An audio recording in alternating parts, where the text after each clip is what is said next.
इसी प्रकार से उत्तरी ध्रुव और दक्षिणी ध्रुव पर भी कई प्रकार के जो ग्लेशियर हैं, उनमें पीने योग्य जल जो हम पानी पीते हैं वो जल उनमें बर्फ के रूप में सुरक्षित है।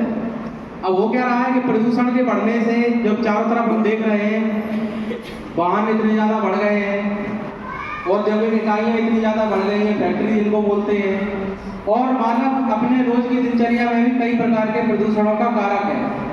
कई प्रकार से हम प्रदूषण करते हैं, चाहे वो खाना पकाने को लेकर के हो, वाहन का उपयोग करना हो, किसी भी वस्तु का उपयोग करना हो, और आजकल तो इंटरनेट का उपयोग भी यदि हम कर रहे हैं तो वो भी एक प्रकार से प्रदूषण कर रहा है। कैसे कर रहा है? क्योंकि सर्च इंजन जो भी हमारे हैं वो उनको चलाने के लिए इतनी ज़्यादा एनर्जी लगती है, इतनी ज़्यादा पावर लगती है। वो पावर कहाँ से आती है? सब पावर प्लांट से जनरेट होती है, जो कि ज़्यादातर इनमें से जियोथर्मल है, यानी कि कोयला जला रहे हैं या फिर कहीं पर और अन्य प्रकार से जो किया जा रहा है, तो वो भी प्रकृति के लिए हानिकारक ही है।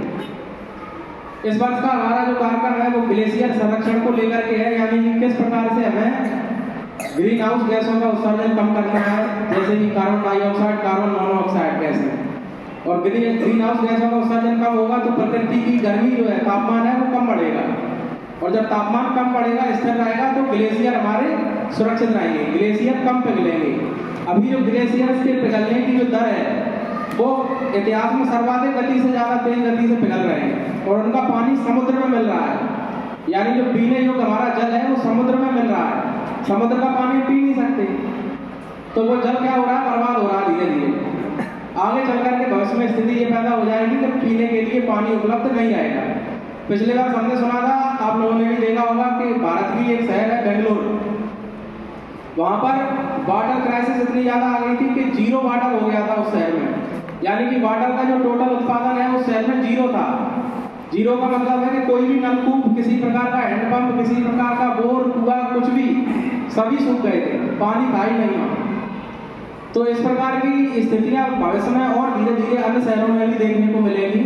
इन स्थितियों को रोकने के लिए जितना ज़्यादा हम जल संवर्धन कर सकते हैं, जैसे वर्षा का जल एकाग्रित करके रखना है, और अपनी जो है वाटर हार्वेस्टिंग से वाटर के जो वेल हैं यानी कुएं हैं उनको रिचार्ज करना है। ये सब सारी चीज़ों से क्या है कि पानी को भविष्य के लिए और वर्तमान के लिए, दोनों के लिए सुरक्षित रखा जा सकता है। इसी उद्देश्य की परिपूर्ति हेतु हम प्रतिवर्ष 22 मार्च को एक कार्यक्रम मनाते हैं जिसका नाम है विश्व जल दिवस, और इस वर्ष की जो विषय है वो ग्लेशियर संरक्षण है। तो उम्मीद है आप लोग इससे थोड़े से परिचित आपके शिक्षकों ने कर दिया होगा, सुबह दिन में निबंध लगाए जिन बच्चों ने, बाकी नहीं कर दिया तो मैडम हमारी जो है निशा मैडम अभी आई हुई है, विद्यालय में उपस्थित हैं, नवांकुर संस्थान से जुड़ी हुई हैं और मेंटर्स भी हैं, पास के ही गांव से बिलोंग करती हैं और सामाजिक शिक्षा के क्षेत्र में बहुत ही महत्वपूर्ण योगदान इस समय दे रहे हैं। आइए मैडम सर इस विषय में और जानकारी लेते हैं।